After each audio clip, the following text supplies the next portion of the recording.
বিপন্ন মানুষের জন্য বরাদ্দ সরকারি এবং এনজিওর ত্রাণ সামগ্রী ব্যক্তিগত দোকানে মজুত রাখার অভিযোগে তীব্র উত্তেজনা ছড়িয়েছে গঙ্গাসাগরের খাস রামকরচর এলাকায়। কাঠগড়ায় স্থানীয় তৃণমূলের বুথ সভাপতি এবং এক কর্মী, গোপন সূত্রে এই মুহূর্তে যে খবর পাওয়া যাচ্ছে, 65 নম্বর বুথের তৃণমূল কর্মী ভূপতি মাইতির দোকানে তল্লাশি চালিয়ে স্থানীয়রা বিপুল পরিমাণ সামগ্রী উদ্ধার করেছে।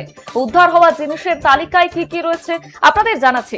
43টি ত্রিপল রয়েছে, 11 বস্তা মাছের খাবার রয়েছে, 13 বস্তা চুন এবং 2 বস্তা ব্লিচিং পাউডার রয়েছে। ত্রাণ বিলি না করে কেন দোকানে আটকে রাখা হলো তা নিয়ে ক্ষোভে ফেটে পড়েছেন এলাকাবাসীরা। তাদের তরফে দাবি করা হচ্ছে এটি একটি বড় দুর্নীতির অংশ। ঘটনায় স্থানীয় তৃণমূল নেতৃত্ব চরম অস্বস্তিতে পড়লেও দলের তরফে কোন রকম ভাবে আনুষ্ঠানিক প্রতিক্রিয়া এখনো পর্যন্ত মেলেনি। ঘটনার তদন্ত শুরু করেছে প্রশাসন।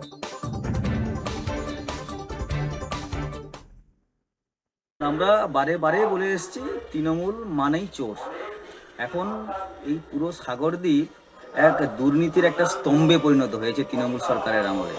আমি 100% শিওর, যদি এই সাগরদ্বীপের প্রত্যেক তৃণমূলের নেতাকর্মীদের কিংবা বিশেষ করে বুথ সভাপতি কিংবা তৃণমূলের যে মেম্বার রয়েছে তাদের ঘর সার্চ করা যায়, তাহলে কিন্তু এই রকম কিন্তু সমস্ত মেটেরিয়ালসগুলো কিন্তু বেরোবে।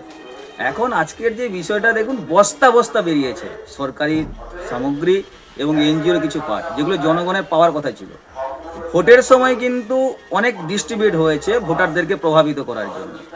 এখন আমরা চাইছি এই রকম ব্যক্তিদের, দুষ্ট ব্যক্তিদেরকে কঠোর থেকে কঠোরতম সাজা যাতে পায়, সেই বিষয়ে প্রশাসনের কাছে দৃষ্টি আকর্ষণ করছি।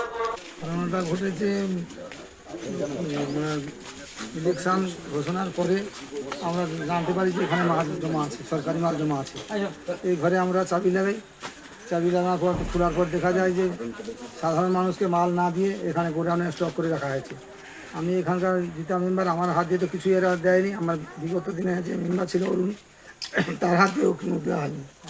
আর ভোটের আগে তো এসব মাল পঞ্চায়েতে কোনো আসেনি। পঞ্চায়েতগতভাবে আমি ভালোভাবে জানি এসব মাল আমার পঞ্চায়েতগতভাবে আসেনি।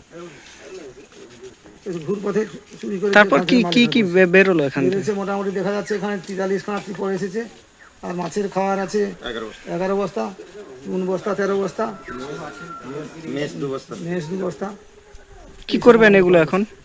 এগুলো সরকারি মনে বিজয় সাহেবের কাছে পাঠিয়ে দেওয়া হবে, এটা আমাদের চিন্তা হবে। কি চাইছেন? কি চাইব, যারা রেখেছে তার একটা ন্যায্য বিচার হলে শাস্তি হোক, এটাই আমরা চাই।